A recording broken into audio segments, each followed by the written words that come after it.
March 23rd, 1945. 1:18 a.m. West bank of the Rhine, near Viersen. A cold wind slides off the river and cuts through canvas like a knife. The ground is wet, rutted, and blacked out. No cigarettes, no lanterns, no careless glints. In the dark, men move with the practiced silence of troops about to launch an assault. Except there's one problem. The tanks arriving on this muddy field don't clank. They wheeze. A compressor coughs, then steadies. Rubber skin shivers in the night air. A tank takes shape out of nothing. First a limp heap, then a recognizable silhouette, then a full-sized armored monster under moonless sky. Another rises beside it, then another, and another. In minutes, a field that was empty becomes a motor pool.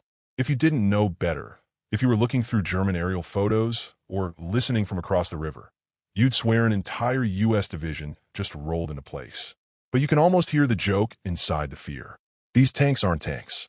They're inflatable, and the men building them aren't an armored division. They're the 23rd Headquarters Special Troops, the unit that later earns its nickname, the Ghost Army. They were never meant to win battles with bullets. They were meant to win minutes, seconds, confusion. Because on the Rhine in 1945, a few hours of German uncertainty could save thousands of Allied lives. A soldier kneels in the mud and ties down an inflatable Sherman so the wind won't betray it. Another drags camouflage netting across rubber contours, just enough to sell the shape from the air. Nearby, a man with a painter's eye adjusts the layout the way a set designer blocks a stage. Spacing, angles, natural messiness that looks convincingly military. These aren't normal troops. Many of them were artists, architects, illustrators, men recruited precisely because they could see what deception needed to look like. Farther back, in a half-track, a different kind of weapon is being prepared. A wire recorder clicks. A hand flips a switch. Huge speakers, mounted like a public address system for the apocalypse, begin to spit out sound. At first it's faint, distant engines, metallic clatter. Then it swells into something your body recognizes before your mind does. Tracks grinding, trucks shifting gears, men yelling, the hard chorus of an armored unit moving and digging in. The sound isn't random. It's mixed like a film soundtrack, built from recordings engineered to imitate real formations. Played loud enough to carry for miles, loud enough to travel over water. This is the work of the 3132 Signal Service Company Special, the Ghost Army's sonic deception team. And somewhere else, away from the rubber tanks and the speakers, radios come alive. Not with casual chatter, with scripts. Operators send bursts of traffic designed to sound like the real units they're impersonating. The right call signs, the right cadence, the right mistakes. It's a performance where the audience is German signal intelligence. Men listening in dark rooms, drawing lines on maps, deciding where the next American blow will land. The brilliance and the danger of it all is this. To fool the enemy, you have to get close enough to be seen, close enough to be photographed, close enough to be shelled. And the Ghost Army wasn't heavily armed, nothing heavier than .50 caliber machine guns, because their job wasn't to fight their way out. Their job was to disappear when the real battle arrived. This is why the night feels so tense. Because every inflatable tank is a lie that could get you killed. If a German patrol stumbles into this division, it will discover rubber, air hoses, and men who can't afford a firefight. So the 406th Engineer Combat Company Special provides security. Real soldiers with rifles, digging in around an army made of theater. In the middle of all this controlled insanity, an officer walks the line, checking the tableau like a director checking a set before the cameras roll. In Europe, the 23rd runs more than 20 deception operations, sometimes cited as 22, a traveling roadshow of fake divisions moving across the front from Normandy to the Rhine. Tonight is their biggest act, Operation Viersen. The goal isn't to win the Rhine. It's to make the Germans look the wrong way while the real crossing forms somewhere else, so the U.S. Ninth Army can punch over the river with less fire in its face. You can almost feel how it works at the human level. A German commander across the Rhine hears engines at night, too many engines. He hears bridging activity. He sees aerial photos the next day. Tanks, trucks, a swelling buildup. His intelligence officers hand him radio intercepts that match the units he fears. And because the worst thing in war is being surprised, he does the safest thing he can think to do. He shifts forces toward the threat. He chases the shadow. Back on the American side, the men of the Ghost Army keep building the lie with exhausting discipline. They hang fake laundry near bivouacs. They place tracks in the mud to suggest movement. They set up dummy artillery positions that look right from above. They even play the part, driving trucks with insignia, wearing patches, sometimes staging important officers so rumors travel the way they're supposed to. And always, under the performance, there's the unspoken rule. If the Germans realize it's fake, you don't get a second take. The compressors run. The speakers boom. The radios whisper their lies into the night. Across the river, someone is listening. Someone is watching.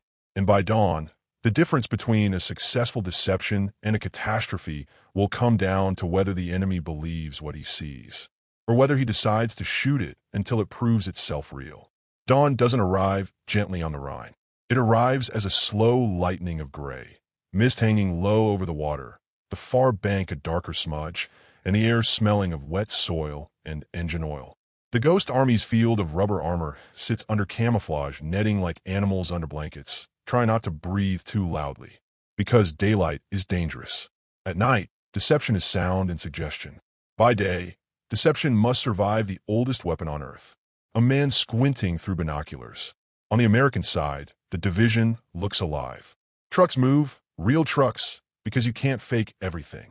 Men walk with purpose, stopping in clusters that look like briefings. A tent goes up, a tent comes down. A jeep rolls by with an officer who looks important enough to be worth remembering. And the inflatable tanks, they sit in disciplined rows, angled like a unit that expects to move. From a distance, especially from the air, the illusion holds. They have the right shadow, the right shape, the right posture. But up close, it's rubber, which is why nobody can allow the Germans to get close. Security patrols move along the perimeter with real rifles and real nerves, watching for anything that doesn't belong. A glint of a scope, a shape in reeds, a boat whispering along the bank. The men of the 23rd aren't frontline infantry by design, but today they're living on a front line made of imagination. And imagination doesn't stop bullets. The sound team goes to work again. Huge speakers, positioned and angled with surgical care, push out a mix of noise designed to trigger military instincts. The grinding growl of tanks moving, trucks backing, men shouting over engines. Then, on purpose, long pauses. Because a real unit doesn't roar nonstop. It breathes. It waits. It shifts. The soundtrack is built to feel human, not theatrical. Across the river, German listeners hear it and try to interpret it like doctors reading symptoms. A buildup, a relocation, a crossing site being prepared. And the Ghost Army makes sure the story stays consistent, because the enemy is smart. He won't fall for one clue. He needs a web. So the radio operators begin their performance. They don't just transmit busy traffic. They transmit traffic that sounds like specific units, right down to the rhythm, the shorthand, the habits. An experienced signal intelligence officer can recognize a unit by how it talks the way a friend recognizes a voice by a laugh. So the operators imitate those laughs. They use the right call signs, the right procedural mistakes, the right time of day patterns. Some transmissions are deliberately boring. Logistics, supply, mundane orders, because mundane is what convinces you it's real. If everything sounds dramatic, it sounds fake. And then, just to sell it, they lace in the kind of message that makes an enemy staff officer sit up straighter. A mention of bridging equipment, a request for fuel, a note about artillery coordination. Nothing too obvious. Nothing that screams trap. Just enough to make the German map pencils move.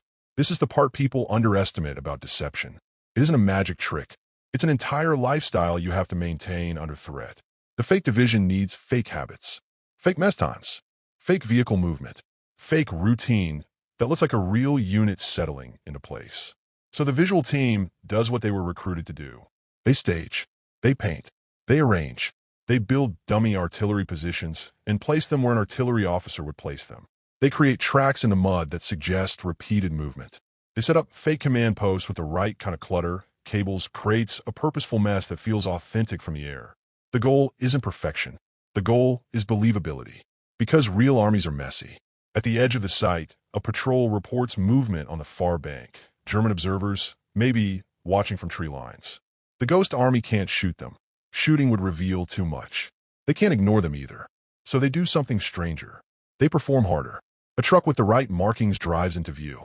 A staff meeting happens in a spot that can be seen from across the river. Someone, very deliberately, walks with a map case like he has a schedule to keep. This is theater aimed at someone who doesn't know he's an audience. And it works because the Germans are not stupid. They're cautious. A cautious enemy hates uncertainty.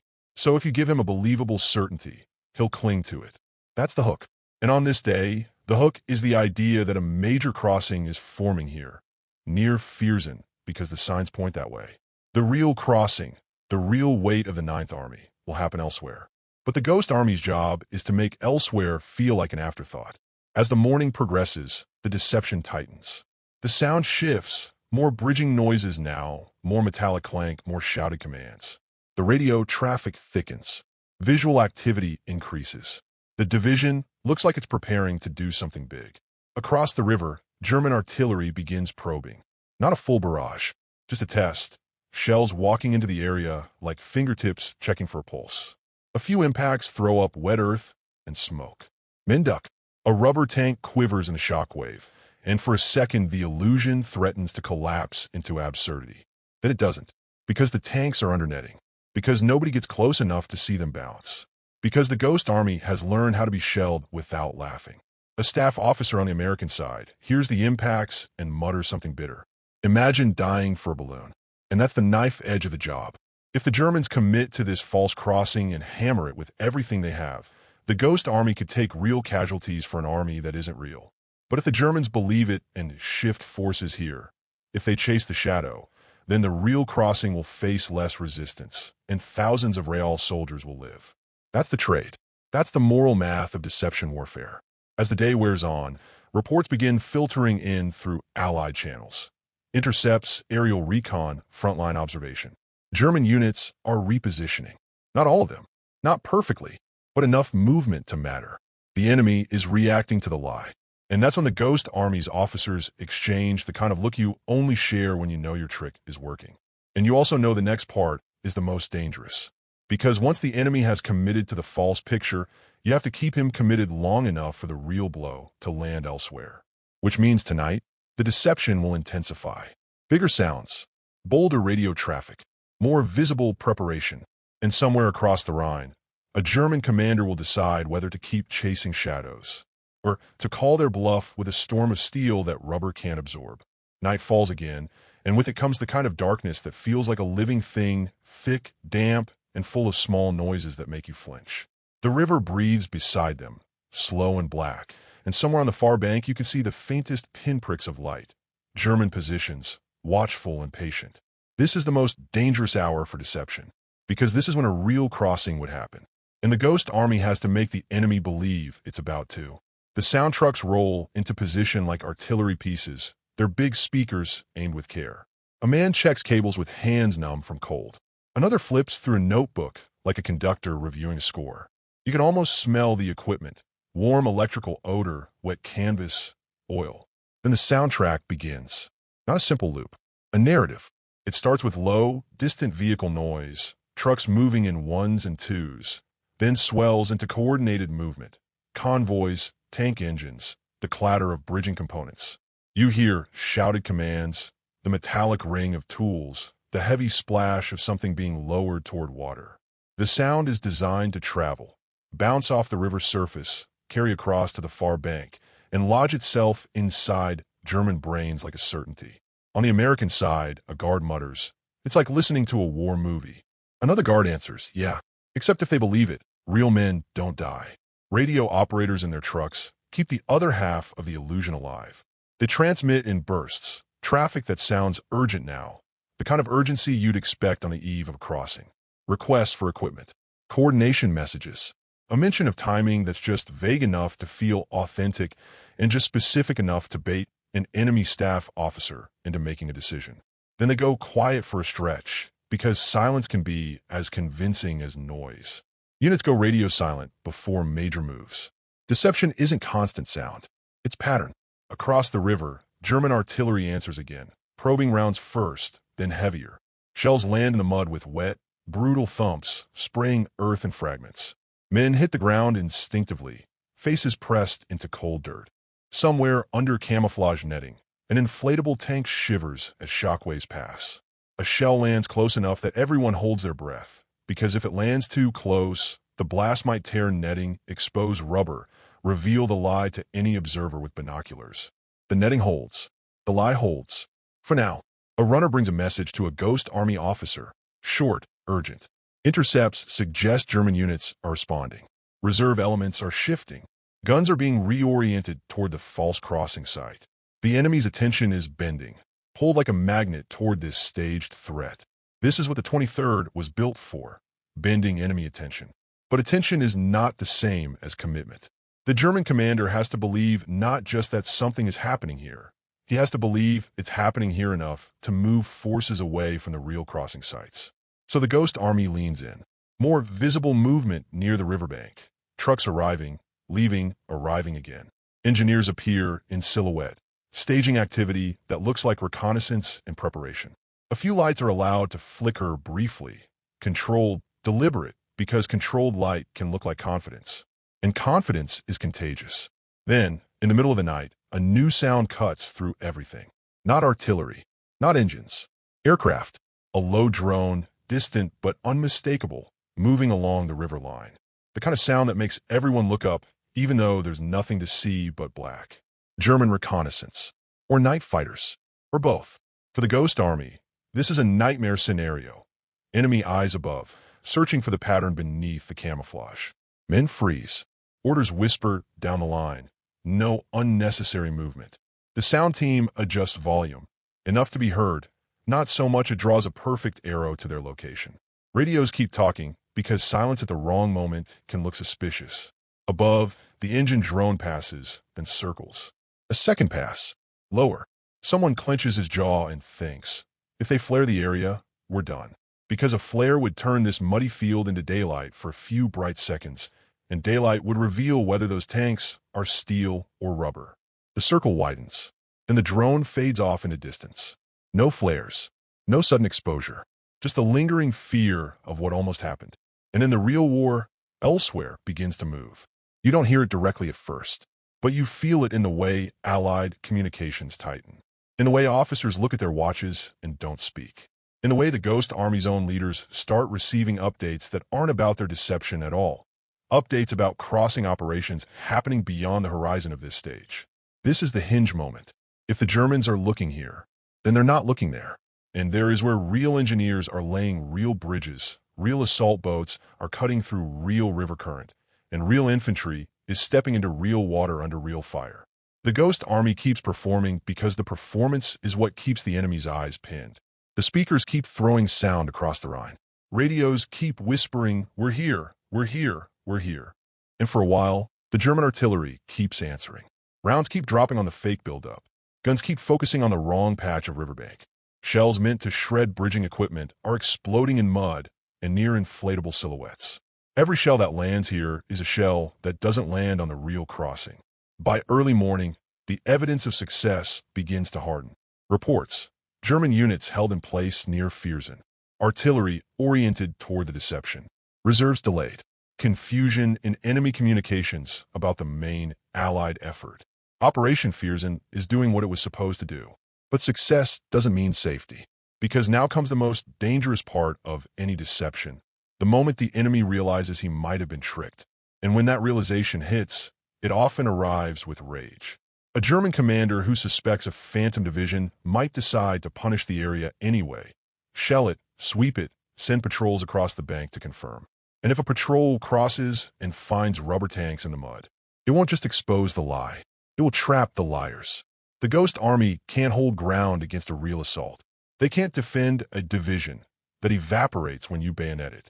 So as the first pale hint of dawn returns, the Ghost Army's officers face the question that always comes at the end of a performance. How do you disappear a whole army? Before the audience rushes the stage, dawn creeps in like a spy. The black becomes charcoal. The river becomes visible again, flat, cold, indifferent, and the far bank sharpens into tree lines and low shapes that might be bunkers, might be shadows. The Ghost Army's fake division sits where it was supposed to be, still wearing its camouflage like a costume that suddenly feels too thin. Because the enemy has had all night to listen. And the enemy is not stupid. A fresh artillery salvo lands closer than before. Wet, violent thumps that shake the ground and make men flinch under their helmets. Dirt rains down. A shockwave rolls through the staging area, and somewhere under netting an inflatable tank flexes in a way that feels wrong. Not visible from the German bank. Not necessarily, but wrong enough that every man here understands the truth. The longer you stay, the higher the chance the lie gets caught. And if the lie gets caught, the men holding it are standing in open ground with rubber armor and a handful of real rifles. This is the moment the Ghost Army fears most. The encore. The point where the audience starts to suspect the trick and leans forward to see the seams. An officer moves down the line with a quiet urgency, passing the order that changes everything. Begin displacement. No trumpets. No dramatic sprint. Disappearing has to look like normal movement, like a real unit shifting positions, not like a magic trick packing up balloons. That's how you survive the last act. So the division begins to relocate. Compressor valves hiss as rubber armor is quietly deflated under camouflage nets. A Sherman silhouette softens, then collapses inward like a creature losing its skeleton. Men move fast but controlled, folding the rubber skin, rolling it tight, strapping it onto trucks. They do it in pieces, one tank at a time, because doing it all at once would look like panic. Some decoys stay inflated longer than others to maintain the illusion as long as possible. A few are left as sacrifices, because sometimes you don't recover every prop from a stage when the building is on fire. The sonic team reduces volume gradually, not cutting the sound, but tapering it like a real unit moving out of earshot. The audio narrative changes. Fewer engines, more intermittent. Movement, more rear area noise. It's a subtle trick designed to suggest the division is shifting positions, not vanishing. The radio operators do the same. Traffic doesn't stop. It relocates. Call signs continue. Patterns continue.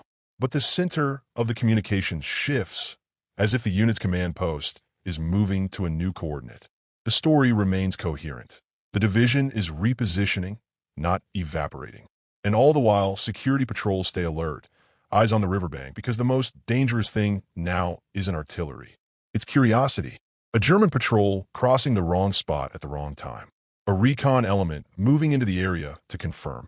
A few minutes of close observation that could tear the whole illusion open like a seam. The men of the 406th Engineers, real combat troops assigned to protect this show, move like hunters now, covering lanes of approach, watching for reeds parting, watching for the telltale ripple of a boat. They don't have to win a battle. They only have to delay discovery long enough for the Ghost Army to pack up the lie. Another salvo lands, closer still. One round hits near a dummy artillery position and throws mud and fragments high enough to slap against the truck's side.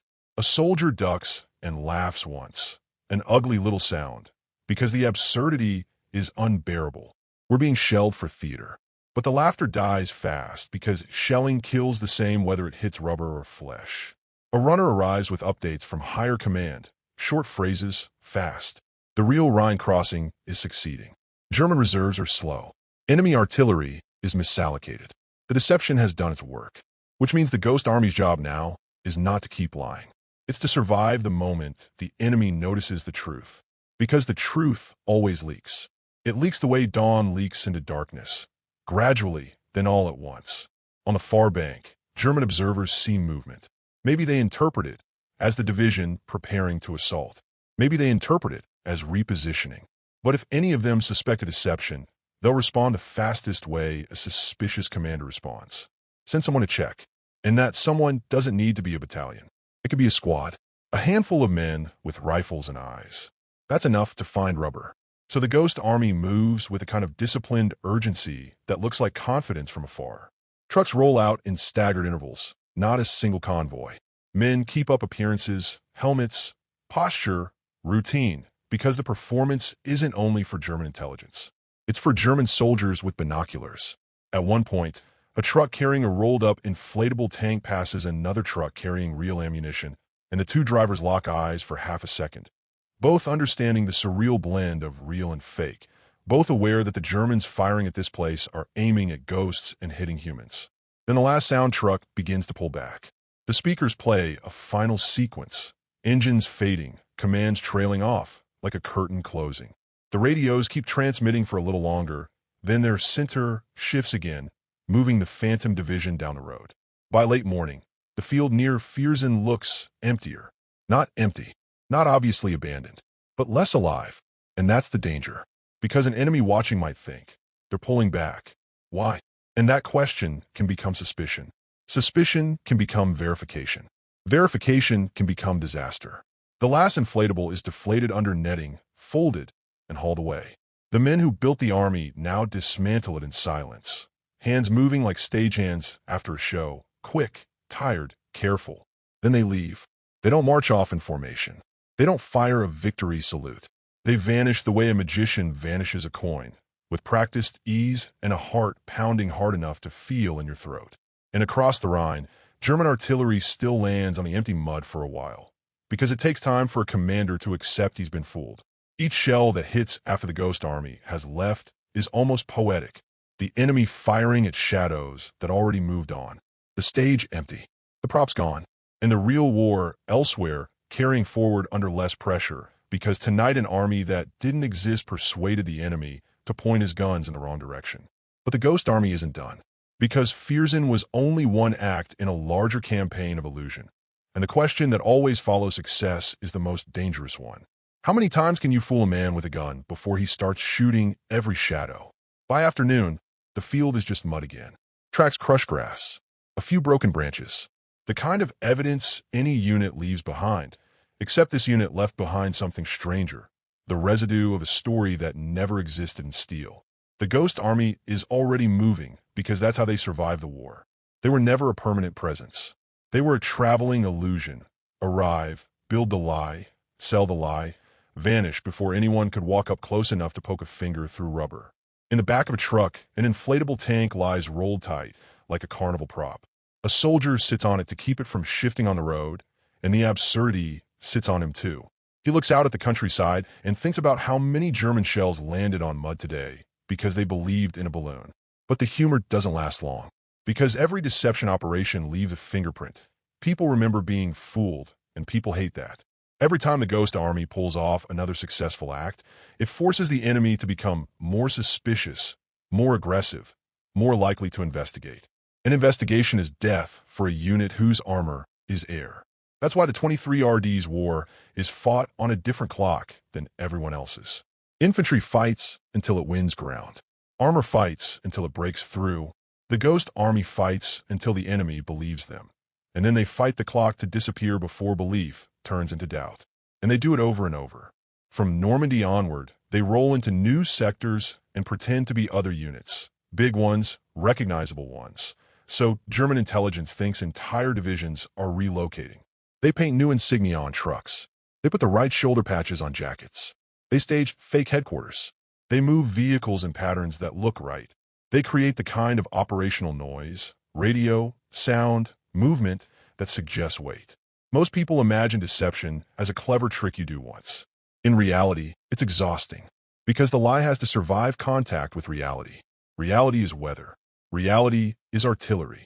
Reality is bored soldiers with time to watch. Reality is a German pilot with a camera. Reality is a patrol leader who decides to cross a river and see what's really there. The Ghost Army lived one mistake away from becoming a massacre. So their men become experts in fear management. They learn to keep faces calm when shells land. They learn to move in daylight without looking like they're hiding. They learn to speak with confidence about units they're impersonating, because rumors travel, and sometimes the rumor itself is part of the plan. And then there's the strangest detail of all. A lot of them weren't typical soldiers. Some were painters. Some were designers. Some were sound engineers. Some were men who could have spent their lives building sets and drawing posters, except the war found a use for them. They brought artistic instincts into military deception. How shadows fall. How angles read from above. How a scene feels authentic even if it's built from nothing. And in doing so, they turned the battlefield into a kind of stage where the audience was the enemy. That's why Viersen matters. Because Viersen isn't just a clever story. It's proof the Ghost Army could influence the enemy at an operational scale. Their deception helped convince German commanders that a major crossing threat existed in one place, pulling attention and resources as the real Ninth Army crossing took shape elsewhere. When historians talk about lives saved by deception, they're talking about this kind of moment. Artillery aimed at the wrong bank, reserves held back or misdirected, commanders hesitating when decisiveness would have killed more men. And the Ghost Army's success at Viersen becomes part of a larger endgame truth of 1945. Germany is losing the war, But a losing army can still kill a lot of people on its way down. So anything that reduces resistance, anything that makes a commander waste shells on shadows, can shorten the bloodletting. Still, the Ghost Army's work stays quiet, because deception only works if the enemy doesn't know you're doing it. And even after the war, much of what they did remains classified for decades. Many of the men go home and don't talk about it much, because how do you explain your war as a series of convincing lies? I fought in France. Where? Sometimes in places I wasn't. It sounds like a joke, or a secret, or a story nobody believes. But then the photographs surface. The after-action reports. The German documents showing reactions to phantom units.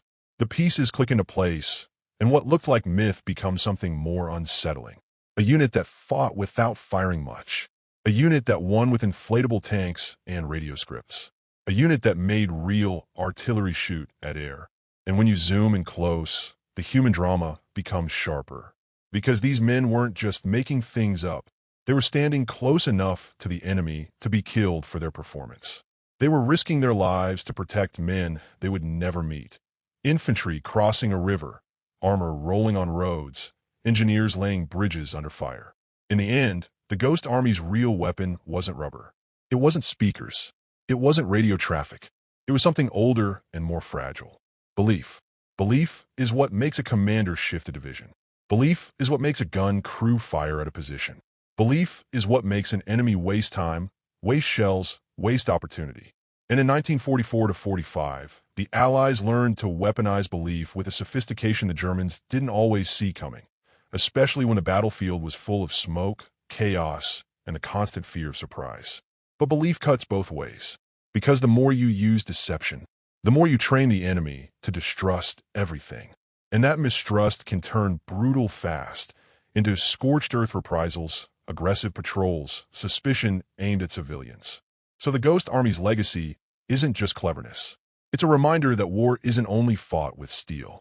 Sometimes it's fought with stories. And the most dangerous stories are the ones you can almost believe with your own eyes. Yendi.